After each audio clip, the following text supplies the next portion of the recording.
Hello everyone, Mariko, Realtor with Bridgewell Real Estate Group. And in today's Bridgewell Group YouTube video, I'm going to be talking about the buyer's agent. So I will be covering what a buyer's agent does for a buyer when purchasing a home.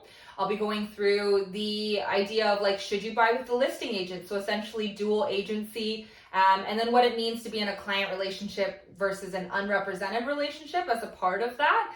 I'm going to be going through, does a buyer pay commissions to hire a buyer's realtor? And I'm also going to be going through as you can see up here, the general expectations, or what I would call norms for what you should expect a realtor to be doing for you when you choose somebody to represent you as a buyer. I just want to note with that one there is that different realtors work differently, and so I still think it's an important part of the process to ask whoever you are considering working with or interviewing, how do they do things? What are their systems and what are their processes? But these are definitely processes based on my experience and how we run, and essentially what I think should be considered a norm, I suppose. So before I get into the nitty-gritty of what a buyer's agent does, again, my name is Mariko. I'm a residential realtor in the Greater Vancouver and Fraser Valley areas. I deal with all things real estate, whether that's buying, selling, resales, pre-sales, foreclosures, assignments, all that jazz. And have a team here that is really able to help you with all of your real estate needs. So if you are looking for a team of good agents in the Greater Vancouver area, then definitely feel free to reach out to us. If you haven't been to the channel before, I talk about all things real estate. Obviously, a lot of that is going to relate to the Lower Mainland, but I also cover a lot in BC and Canada, all educational material, market reports, neighborhood guides, things like that. So definitely make sure to subscribe if you haven't already. And if you already are subscribed, then welcome back. And I hope that this video is helpful for you.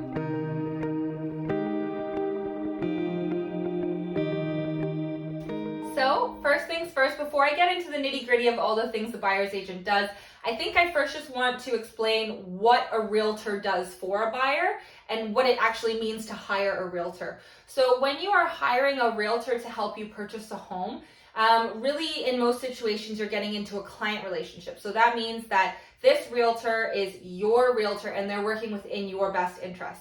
So first things first is they owe you loyalty.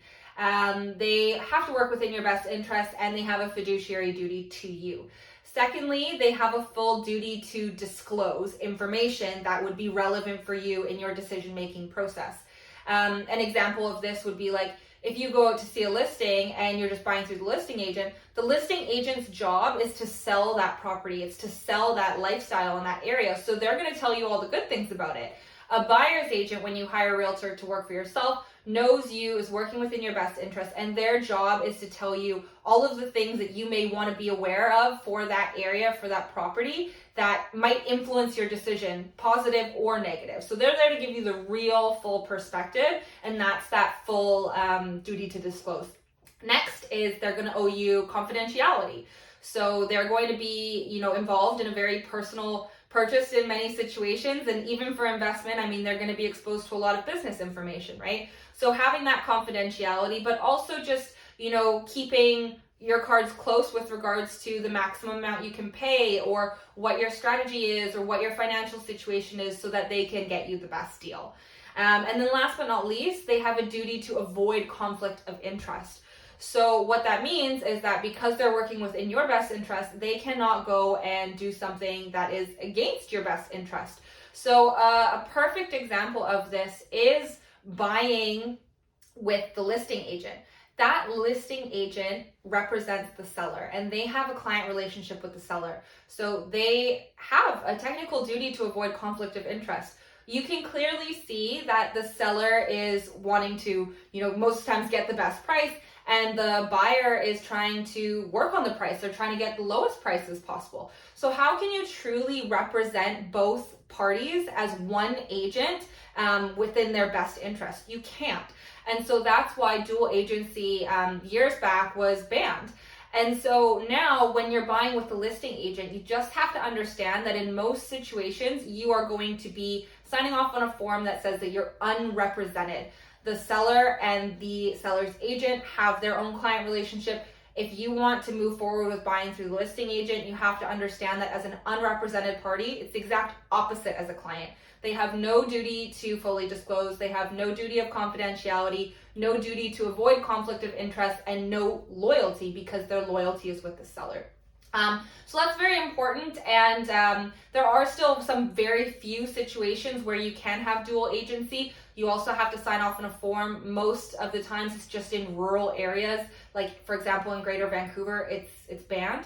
So it's just important to know what you're getting into, and as you can see, most people are going to want to be in a client relationship for obvious reasons. All of those things are good things to have when you're looking to purchase what's probably your biggest asset. And so, most realtors or most buyers are working with a realtor, and that is essentially the reason why. And when you are hiring a buyer's agent, it's also important to know that there is no commission that you have to pay. The way that commissions work in real estate, the seller and the seller's agent decide on a gross commission that is then split out between the listing agent and the buyer's agent. So the seller pays the buyer's realtor as a part of that gross commission. So when you are looking to purchase real estate, you should not be expecting to pay a commission to your realtor. Having a realtor to represent you is a free service, because this is something that the seller is going to pay. As I'm sure most of you can see, there's a lot of benefits to hiring a realtor to help represent you when you are purchasing a property. All of those things just kind of add up to definitely it being a good idea.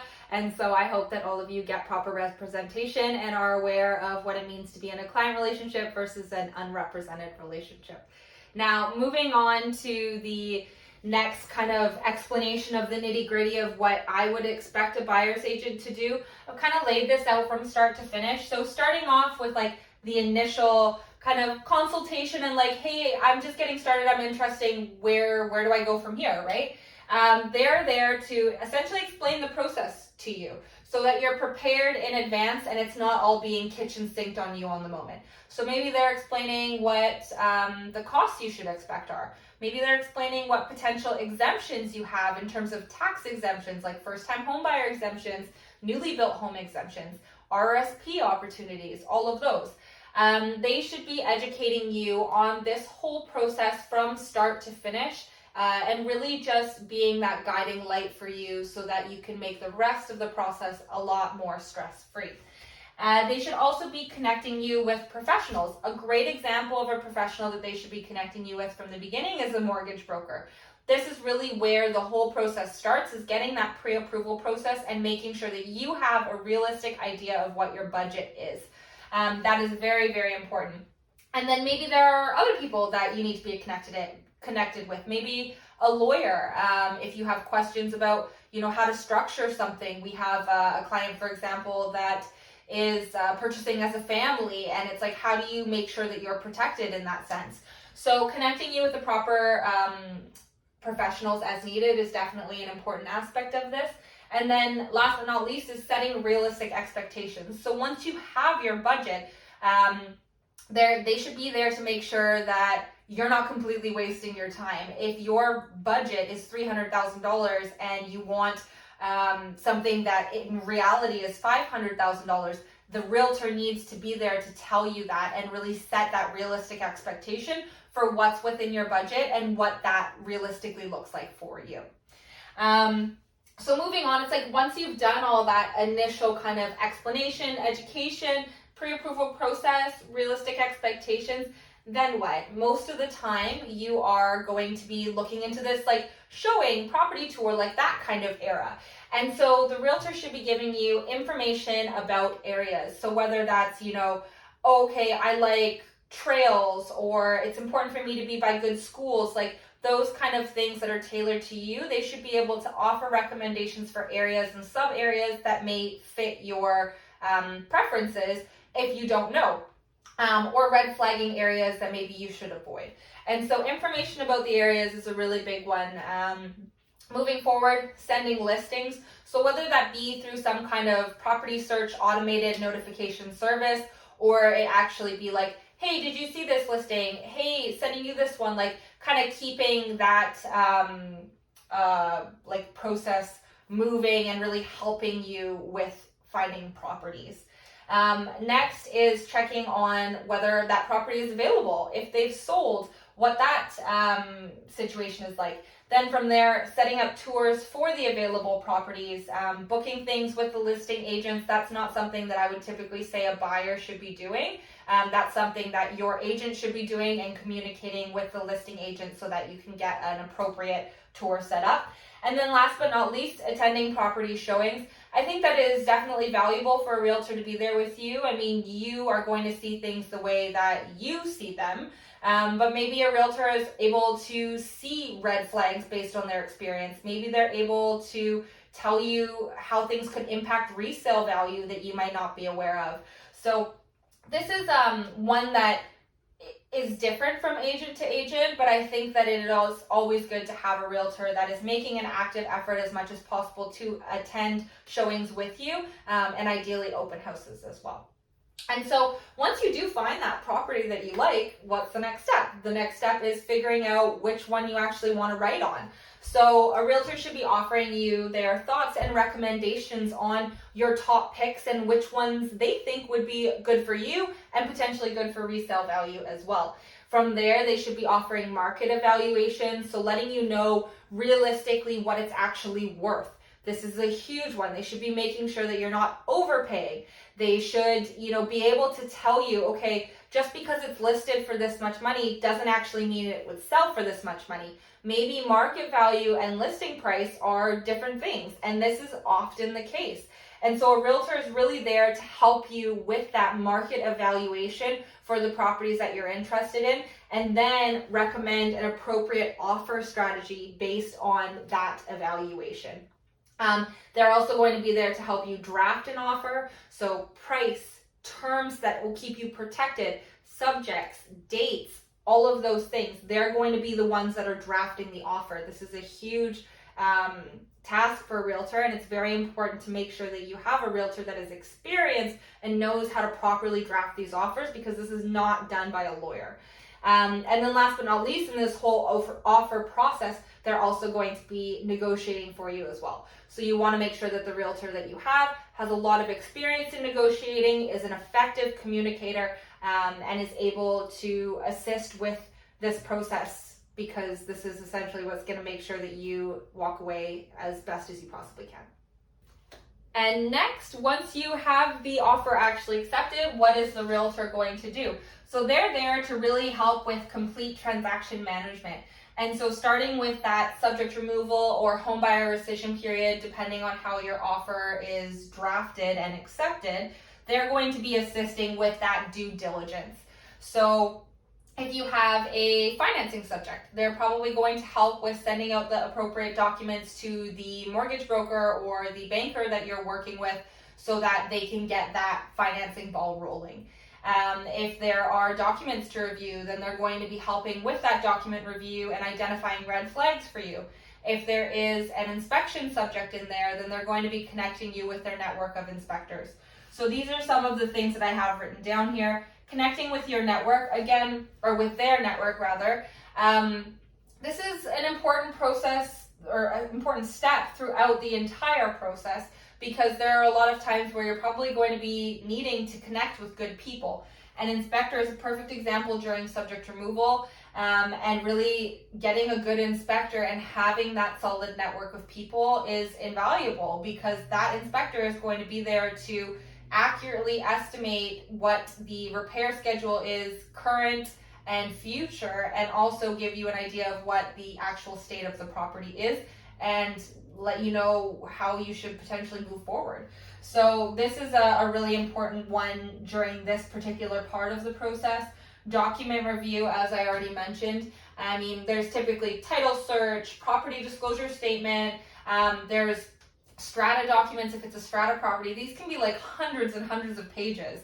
And so it doesn't matter whether you're a first-time home buyer or this is your 4th or 5th or 10th time buying a property. That can be a pretty, heavy load of information, and knowing somebody is on your side to help identify red flags and really help you interpret what those documents mean is going to be very, very, very important. They're also going to be there to help with the paperwork and the coordinating process. So at this point in time, they're sending documents to their office and they're making sure that everything is done properly and that all the documentation is in and correctly done. And then last but not least, kind of in the same realm, is like they're really there to help you with doing due diligence. Not only doing the due diligence, but also advising you on what due diligence needs to be done. So that whole subject removal management, home buyer rescission management is a very important job for a realtor to do. Let's say that you're moving forward and you're like, yeah, I'm good to hand in my deposit. I want to purchase this property officially. Then it's your firm deal next step. So once the deposit's handed in, that means the deal's firm. So they're there to help, tell you what the next steps are, such as hand in a deposit, how that deposit gets held. Does it get held in trust? Who does it get held with? When does the deposit transfer to the down payment? Like, they're responsible for making sure that that's all done properly. And then also letting you know, like, again, connecting you with professionals like a lawyer or a notary so you can choose that person, connecting you with insurance brokers maybe, et cetera, et cetera. They're there to help with that whole transaction management at the point now where it's like, okay, I've purchased this property. Now what do I need to do to get all my ducks in a line so that I am ready for completion? And last but not least, potentially a walkthrough. So we have a term in all of our contracts that we can get access up to 2 times post-firm offer prior to the completion day. Not all realtors have this, but this is very important because otherwise you don't really have the right to go back prior to completion. Whether you use this for a walkthrough, like making sure everything is in substantially the same condition, or whether you use this for measurements or bringing tradespeople through if you want to, get your floors done, whatever that be, that walkthrough is a pretty important part of the process, and a realtor should be helping you with that as well. And also making sure that you have the right to that by drafting the offer appropriately. Now, last but not least, to kind of coming up to completion, they're there to help you with to-do reminders. So for example, in our area, it's like reminder to set up your utilities, like BC Hydro or gas if it's needed. Making sure that you do like mail forwarding if you are obviously moving from one place to another. Things like that, just little to-do reminders where it's like, let's make sure that everything is smooth for completion. Then on the actual completion day, like the notary or lawyer is the one that's actually facilitating completion, but the realtor is going to be there to make sure that things go smoothly, that everybody's aware that completion has gone through, and that registration has actually gone through so that they can then collect the keys for possession. Last but not least, they're going to be there for possession. So in the Greater Vancouver area, it is the realtor that deals with possession. I know in some other provinces, the keys go through the lawyer, but in the Vancouver area, that is not the case. The keys go through the realtor. And so for the possession, they should be there. They should be helping you with the keys. They should be celebrating and enjoying the big day, and also mitigating or resolving, I guess, any issues that arise, whether that be a bunch of junk that's left there, something not working. They should be helping you with that possession walkthrough to test that everything is working. For example, like we go through and test all the appliances. We make sure that everything is in the substantially same condition as when the inspection report or as when last viewed, and are really there to just make sure that all the T's are crossed and the I's dotted with regards to this very last step. And then obviously, like moving forward as well, hopefully it's a lifelong relationship where they can help you get to the next milestone and keep you up to date as things go. And every realtor does deal with things slightly differently, but I think that it's a fairly reasonable expectation to be thinking that your realtor should be doing something similar, if not the same as these points here. Obviously there's a lot of little nuances that come into play as well, but these are really the big ones that I just wanted to highlight so that you have a much better idea of what a buyer's agent does for a buyer in real estate.